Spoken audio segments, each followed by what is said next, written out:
함께 따라하겠습니다. 감사함의 축복을 누리자. 네, 오늘 추수감사주일 말씀 함께 보려고 합니다. 여러분,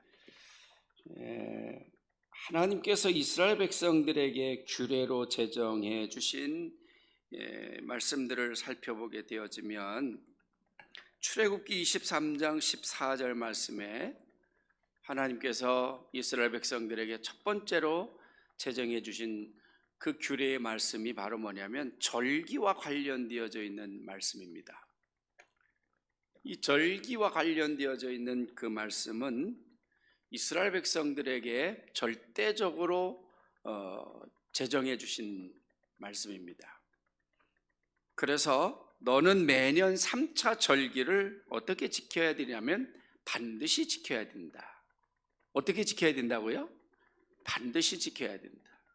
여기 반드시라고 하는 이 말은 할 수 있으면 하고 할 수 없으면 안 해도 되고, 시간이 되면 지키고 시간이 안 되면 안 지켜도 되고, 이런 단어가 아닙니다. 너는 매년 3차 반드시 여호와 앞에 절기를 지키리라, 이렇게 말을 했다고 한다면 이 말씀은 어떠한 상황도 고려되어지지 않습니다. 어떠한 이유도 어떠한 핑계도 일삼을 수가 없습니다.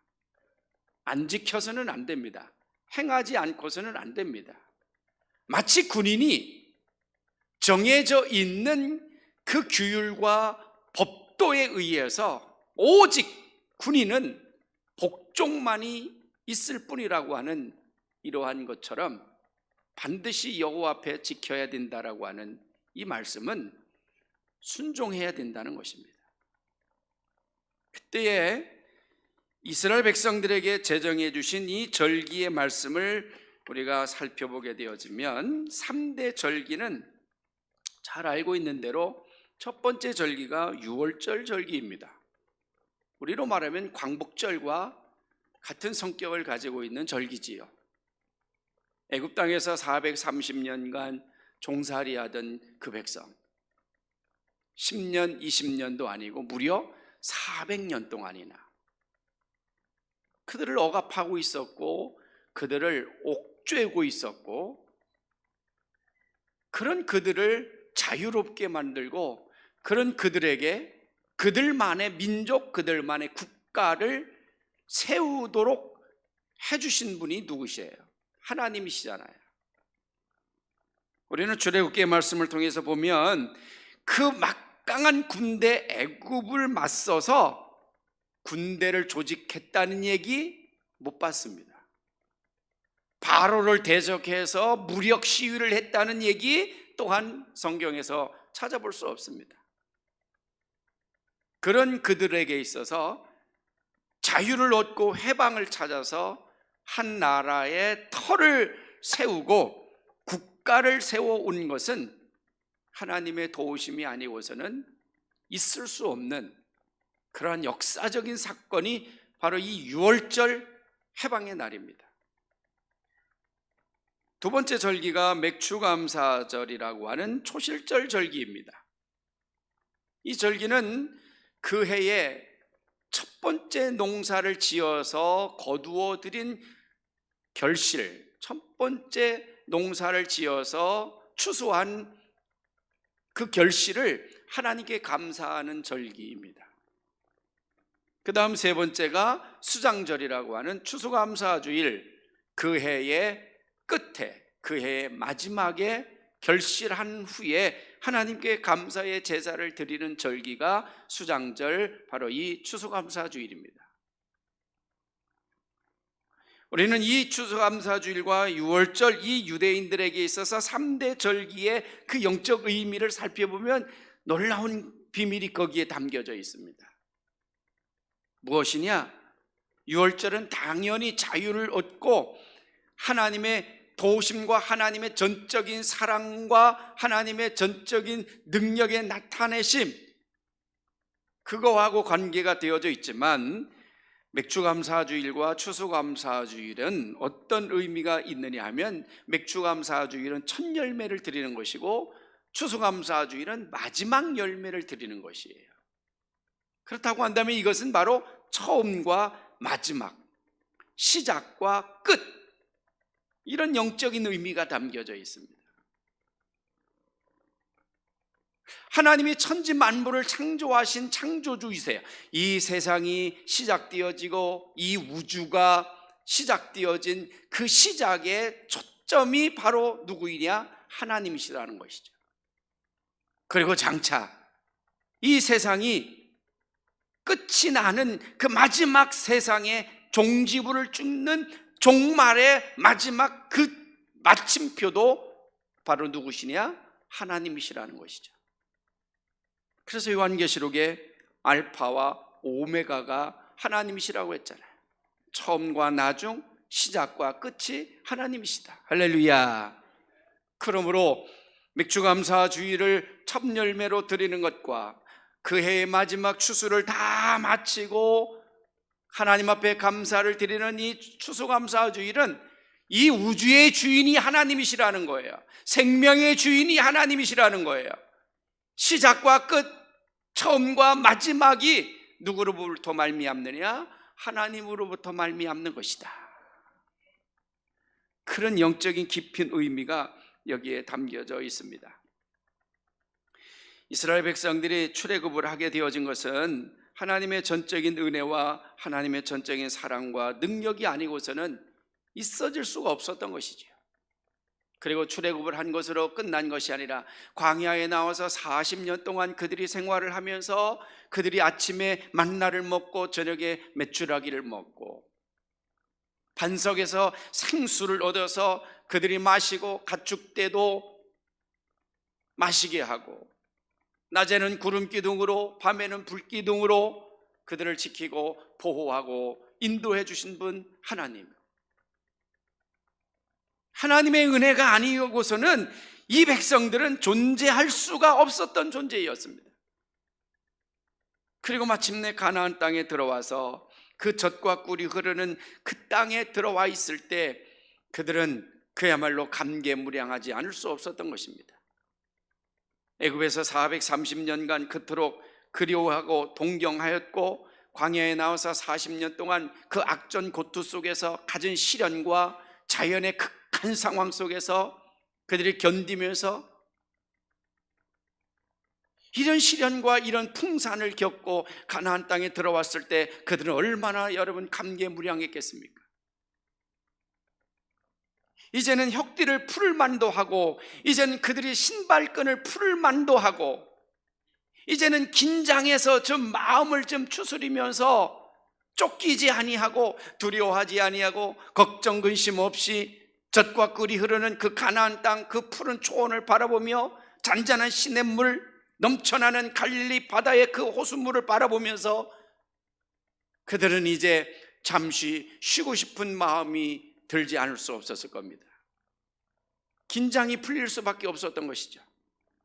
그때 하나님은 이 이스라엘 백성들을 세워두시고 신명기의 새로운 약속을 하나님은 재확인하는 것입니다. 신명기 7장 12절에서 16절 말씀, 특별히 15절에서 16절 말씀에 보면 여호와께서 또 모든 질병을 내게서 멀리하사 너희가 아는 애굽의 악질에 걸리지 않게 하시고 너를 미워하는 모든 자에게 걸리게 하실 것이라. 내 하나님 여호와께서 내게 넘겨주신 모든 민족을 내 눈이 긍휼히 여기지 말고 진멸하며 그들의 신을 섬기지 말라. 그것이 내게 올무가 되리라 하시면서 신명의 새로운 하나님의 약속, 신명의 새로운 재계약을 하나님이 베풀어 주고 계시는 것입니다. 하나님의 은혜를 잊지 말라는 것이지요. 하나님의 계명을 잊지 말라는 것입니다.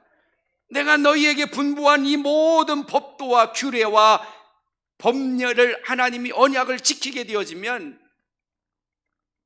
애굽에 있었던 질병이 내게 임하지 않을 것이며 애굽에 있었던 악질들이 너희에게 걸리지 않을 것이다. 뿐만 아니라 내 토지가 복을 받으며 내 집에 떡반죽 그릇이 복이 있을 것이며 우양의 새끼가 복을 받고 자손의 자손 후손의 후손을 보게 되어질 것이며 할렐루야. 이 규례와 이 언약을 하나님이 재확인시켜 주는 것입니다. 그러니 어찌 하나님을 경외하지 않을 수 있고 어찌 하나님을 감사하지 않을 수 있겠습니까? 이스라엘 백성들은 오직 전적으로 하나님의 은혜와 하나님의 사랑으로 존재하게 되어졌던 그 백성들인 것입니다.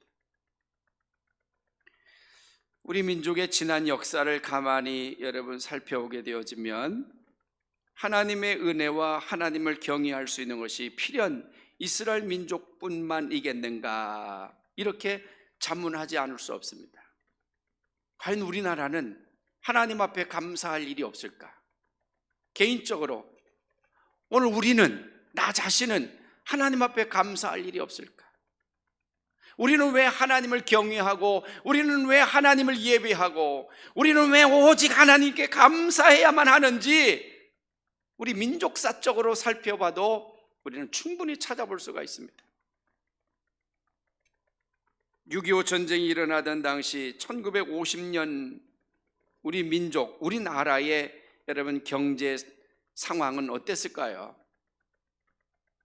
한번 제가 조사를 해서 살펴보니까 1950년대 대한민국의 경제 상황은 세계 두 번째로 잘 사는 나라가 아니라 세계 두 번째로 가난한 나라였습니다. 꿈만 같은 얘기 아닙니까? 이건 제 얘기가 아니라 자료에 나와 있어요. 1950년대 대한민국의 경제 수준이 세계 두 번째로 가난한 나라. 그렇게 가난한 나라에 전쟁이 일어났으니 여러분, 나만 아는 게 뭐가 있겠습니까? 전쟁이 없었어도 가난한 나라, 가난한 민족이었던 이 땅에 전쟁이 일어나서 3년 동안 그냥 온 산천지를 그냥 다 불바다를 만들어 놓고 폭격을 하고, 그래서 쑥대밭으로 만들어 놨으니 집이 온전하겠습니까? 농지가 온전하겠습니까? 산의 나무가 제대로 여러분 자랐겠습니까? 3년 동안을 봄, 여름, 가을, 겨울 쉬지 않고 3년 동안을 지속적으로 전쟁을 하고 폭격하고 서로 여러분 난리를 쳐놨으니 말이죠. 이 조국 광산은 그야말로 완전히 황폐해지어서 나무 한 그루 찾아보기 어려울 정도로 그렇게 민둥산이 되어졌고, 사람들이 살던 도시나 그런 촌락은 다 무너져 내려서 집 하나 온전한 것이 없었던 그런 아픈 역사를 가지고 있는 민족이 대한민국입니다. 그렇게 가난했던 대한민국, 마침내 전쟁이 끝나고 80년대에 접어들어서 전쟁 이후 30년 만에 서울 올림픽이라고 하는 세계인들의 축제가 이 대한민국 땅에서 열렸습니다. 그리고 그 이후에, 올림픽이 끝난 이후에 대한민국의 경제 성장은 하루가 다를 정도로 발전해 갔습니다.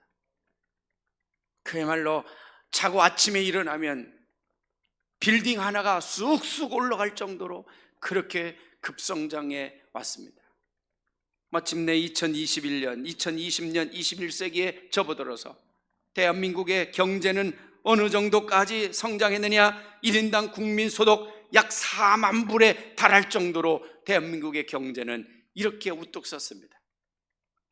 불과 70년 만에 전쟁으로 폐허가 되어졌던, 정말로 희생 불가능할 정도로 그렇게 삭막했던 이 대한민국 땅이 70년 만에 전 세계의 선진국들과 강대국들과 어깨를 나란히 견줄 수 있는 같은 선상에 놓여져 있게 됐다고 하는 것입니다.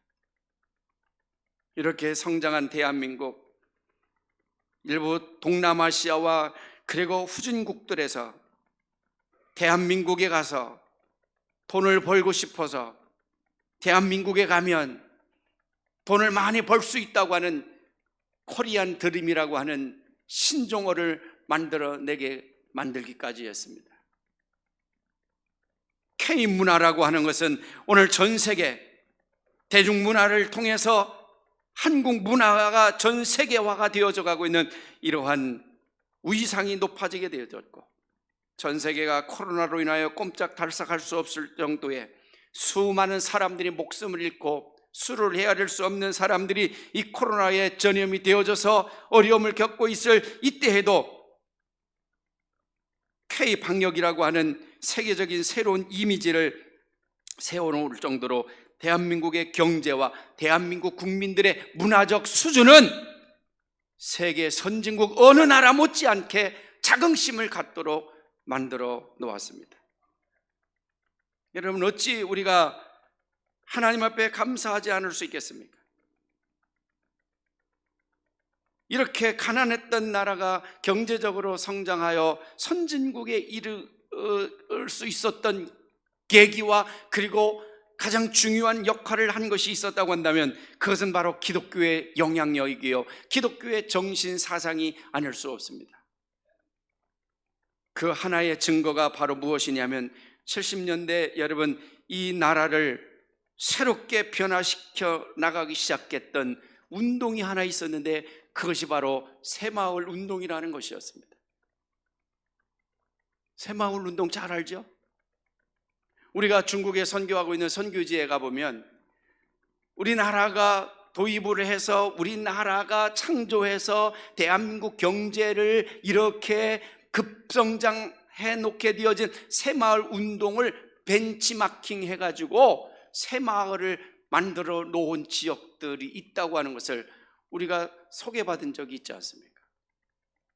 근데 중요한 것은 그 새마을 운동의 정신, 그 정신이 바로 기독교 정신이라는 거예요. 어떻게 여러분 확인할 수가 있느냐, 확신할 수가 있느냐? 새마을 운동의 노래가 있어요. 아시죠? 어떻게 시작해요? 다 같이 해보세요. 시작.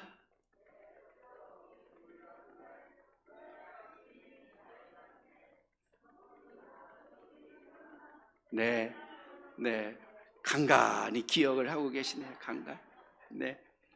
새벽종이 울렸네, 새 아침이 밝았네, 너도 나도 일어나 새마을을 가꾸세, 살기 좋은 우리 힘으로 만드세. 새 아침이 밝을 때 뭐부터 시작을 해요? 새벽종이 울렸다는 거예요.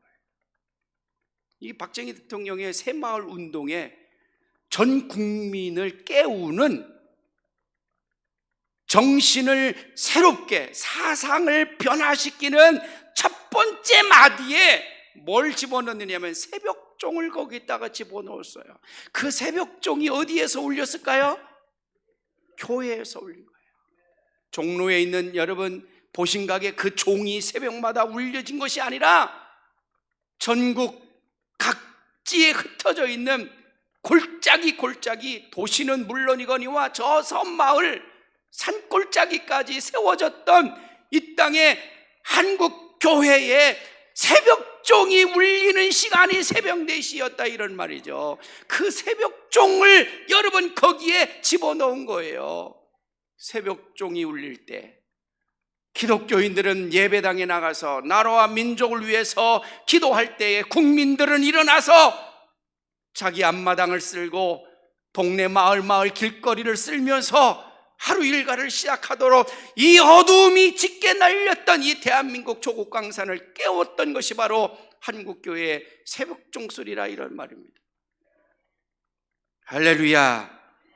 기독교는 창조의 종교입니다. 기독교는 변화의 종교이며 기독교는 개혁의 종교인 것입니다. 그저 술이나 먹고 그저 투전판에서 노름이나 하고 그저 집에서 여러분 자기 부인이나 아내나 폭행하고 자녀들은 뒷전이고 크든지 말든지 관심 없고 흥청망청 그렇게 여러분 책임 없었던 무책임한 이 땅의 가장들을 일깨우기 시작했던 것이 바로 새마을 운동이고, 그 새마을 운동의 정신이 바로 여러분 새벽종 기독교적 신앙과 기독교적 사상에서부터 시작되어진 것을 감히 누가 부인하겠습니까?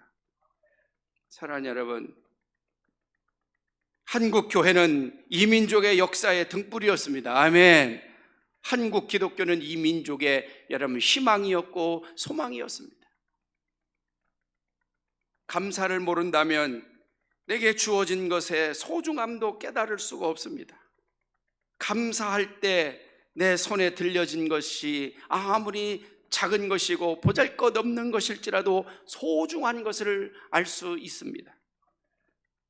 지금부터 아주 오래전의 이야기입니다마는 신안 앞바다, 저 전라남도 여러분 신안읍에서 있었던 일입니다. 그 신안 앞바다에 뭐라고 하죠, 그거?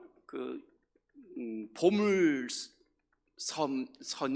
거기 그 바다 아래 가라앉아 있는 줄 아무도 몰랐습니다. 수백 년이 지나는 동안 그 바다에서 생업으로 살고 있던 그 지역 사람들도 몰랐습니다. 그런데 언제부터인지 그 지역의 어부들이 바다에 나가서 그물을 내려다가 그물을 올리면 거기에 하나씩 둘씩 그릇이 딸려 나오기 시작한 거예요. 그게 보물이고 그게 유물이라는 생각은 요만큼도 안 한 거예요. 그래서 가서 고기는 잡지 못하고 그 빈 그물에 깨진 사기 그릇 하나씩 걷어 올려오면 그걸 가지고 와서 버릴 수는 없고, 그래서 그 깨진 사기 그릇을 가지고 뭐를 했냐면 문간에 있는 강아지 개 밥그릇으로 그냥 탱배에 팽개쳤어요.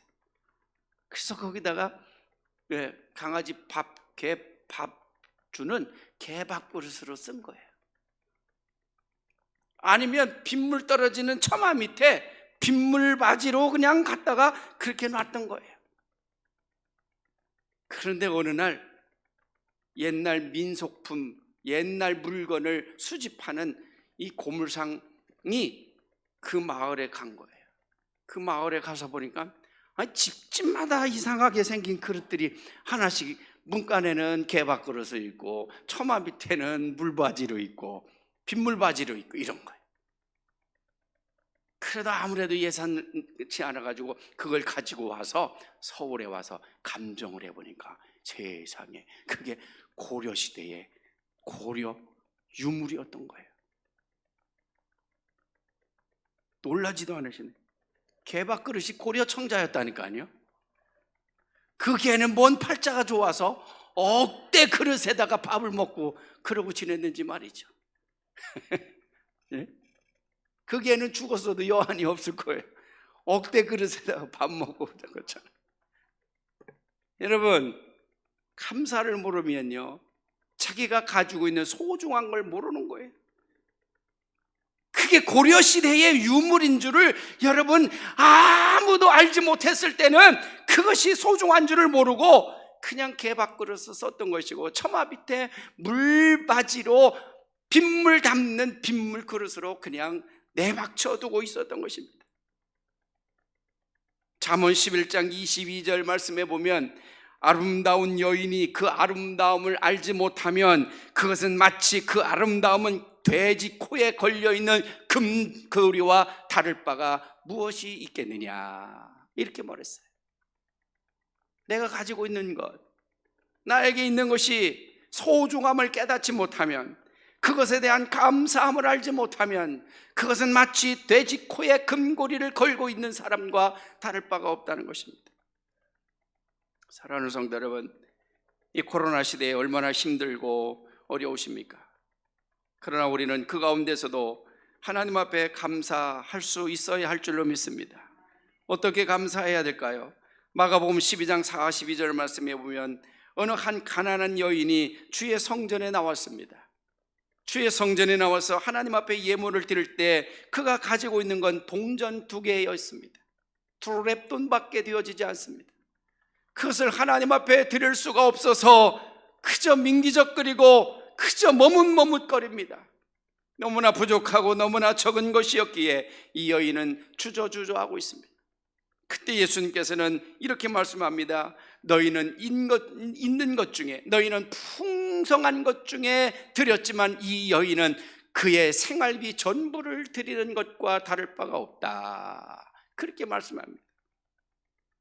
여러분, 우리는 언제나 하나님 앞에 감사할 때 빚진 자의 심정으로 하나님 앞에 감사해야 할 줄로 믿습니다. 주님의 사랑과 주님의 무한하신 은혜 가운데 살아가고 있으니 우리가 어찌 하나님 앞에 그 은혜와 그 사랑을 다 갚을 수가 있겠습니까? 그리스도의 십자가의 보혈이 아니고서는 내가 하나님의 자녀가 되을 수 없었으며, 내가 이 죄악을 해결할 수 없었으며, 내가 죄 사함을 받고 하나님의 거룩한 구원받은 자녀가 될 수 없었으니 그 빚을 우리가 무엇을 어떻게 갚을 수가 있겠습니까? 우리는 언제나 하나님 앞에 빚진 자의 심정으로 감사해야 할 줄로 믿습니다. 두 번째로 마태복음 26장 7절 이하의 말씀에 보면 한 여인이 저녁 먹을 시간에 예수님 발 앞에 와서 무릎을 꿇고 옥합을 깨뜨렸습니다. 그리고 그 향유를 발에 부어드리고 자기의 긴 머리카락으로 예수님의 발을 닦아드렸습니다. 이 여인은 막달라 마리아였습니다. 이 여인은 그야말로 자기의 몸을 도구로 해서 생활을 간간히 이어가던 그런 여인이었습니다. 사람들로부터 이리 치이고 저리 치이고 인정받지 못하고 조롱당하며 그런 하찮은 여인에 불과했습니다. 그런 여인을 모든 사람들은 다 배척하고 모든 사람들은 다 그를 정죄하였지만 예수님께서는 이 여인의 죄를 사해 주시며 이 여인을 당신의 따스한 품 안으로 품어주시게 되어집니다. 그렇습니다. 여러분, 우리는 언제나 하나님 앞에서 죄인된 심정으로 하나님 앞에 감사해야 할 것입니다. 이 여인의 죄를 사해주고 이 여인을 사랑의 형제로 받아들여진 자는 바로 예수 그리스도 그분밖에 없으셨던 것입니다. 이 죄를 해결해 주었으니, 이 죄의 짐을 풀어주었으니 이 여인에게 그보다 더 귀하고 소중한 것이 무엇이 있겠습니까? 마지막 세 번째로 누가복음 9장 10절 이하의 말씀에 보면, 오늘 말씀의 여러분 본문입니다. 누가복음 9장 10절 이하의 말씀에 보면 오병이어의 기적이 나와 있습니다. 어린아이가 보리떡 5개 물고기 2마리를 예수님께 드렸을 때에 5,000명이 먹고 남는 이 기적이 일어났던 것입니다. 작은 도시락이었습니다. 어린아이의 도시락이었습니다. 어른들이 가져온 것이 아니었습니다. 이 어린이는 주님을 먼저 생각하고 주님 앞에 이 작은 도시락을 기꺼이 드렸을 때에 5,000명이 먹고 남는 이 기적이 일어났던 것입니다. 우리는 언제나 감사할 때 주님을 먼저 생각해야 합니다. 하나님의 것을 먼저 생각해야 합니다. 맥주절을 지키고 추수감사주의를 지키는 첫 열매를 드리고 마지막 열매를 하나님께 감사해야 되는 그 영적인 의미가 바로 이것입니다. 모든 것은 주께로부터 말미암은 것입니다. 모든 것은 주님으로부터 오는 것입니다. 그러므로 모든 것의 주인이 하나님이시기에 우리는 언제나 감사할 때 주님을 먼저 생각해야 합니다. 이 어린아이와 같이 주님을 먼저 생각하고 예수님을 먼저 생각하고 자기의 보잘것없는 작은 도시락이지만 예수님께 그것을 기꺼이 먼저 주님께 드렸을 때에 이 놀라운 기적이 일어났던 것입니다. 언제나 하나님의 것을 먼저 생각하고 주님의 것을 먼저 구분하고 분별할 줄 아는 그 삶이 하나님께 감사하는 삶이 될 줄로 믿으시기를 축원합니다. 마지막으로 여러분 재미있는 얘기 하나 하고 마치겠습니다. 요즘 여러분 길거리에 골목골목에 가보면 어느 지역인지 있는 여러분 유명한 김밥집이 있죠. 그 김밥 중에 하나가 무슨 김밥이 있을까요? 생각나는 김밥집 한번 말 좀 해보세요. 무슨 김밥집 있어요? 엄마 김밥. 네, 또 네? 누드김밥. 또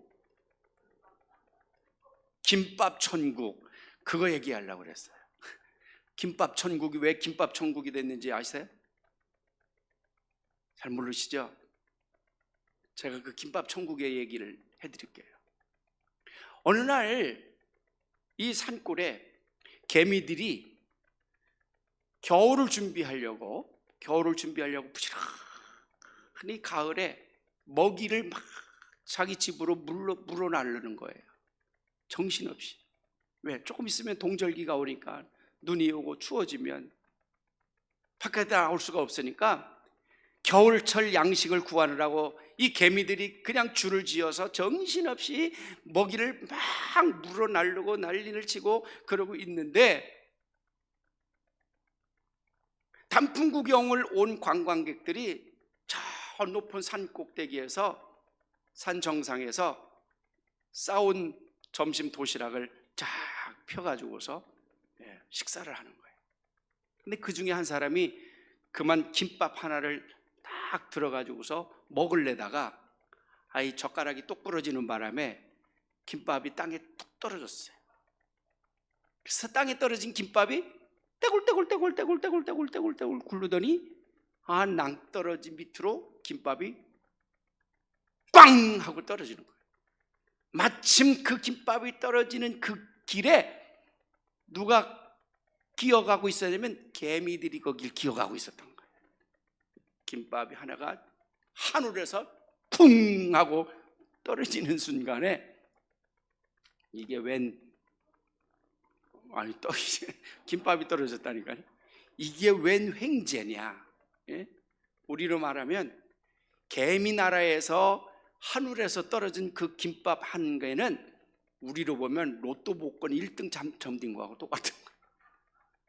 그래서 개미들이 그냥 깜짝 놀래가지고 보니까 아이고, 그냥 거기에 그냥 참기름도 발라지고 참깨도 그냥 송송송송 불려지고 거기에 그냥 뭐 맛있는 햄에 그냥 야채가 그냥 붙어있는 아주 그냥 큼지막한 김밥 한 덩어리가 떨어졌으니 이게 웬 횡재겠어요. 그것을 부지런히 집으로 물어다 날랐어. 개미굴에 김밥 하나가 들어가니까 어떻게 되겠어요? 굴이 그냥 가득 찬 거예요. 얼마나 여러분 흠타고 좋겠어요? 그래서 그 김밥을 다 물어다 그 개미집에 모아놓고서 개미들이 한 얘기가 뭔지 아세요? 여기가 천국이구나. 그래서 김밥 천국이 됐다는 거예요. 여기가 천국이구나. 이제 더 걱정할 게 없어요. 김밥 한 덩어리 물어다 놓으면 그 김밥 한 덩어리만 가지면 금년 겨울은 껐더니 지나갈 수 있으니까 여기가 천국이구나. 그래서 김밥 천국이 됐다는 거예요. 여러분, 김밥 한 줄도 아니고 김밥 그 한 덩어리 가지고서도 여기가 천국이구나 하는 그런 생명들에 비하면 우리는 여러분 지금 살아가는 것이 얼마나 축복이고 얼마나 하나님의 큰 은혜고 하나님의 큰 사랑을 받고 살아가는 겁니까?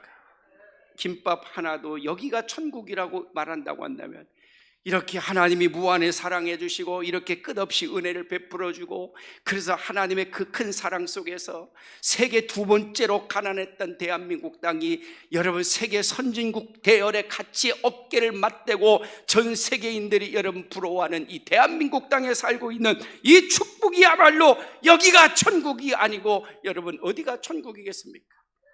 늘 주어진 걸 감사해야 돼요.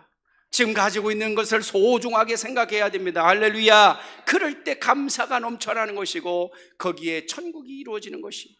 기도하겠습니다. 하나님 아버지, 날마다 불평 원망 탄식하지 말게 하시고 지금 내게 주어진 것을 소중하게 여기고 하나님께 감사하는 저희들이 되게 하여 주시옵소서. 예수님의 이름으로 기도하옵나이다. 아멘. 591자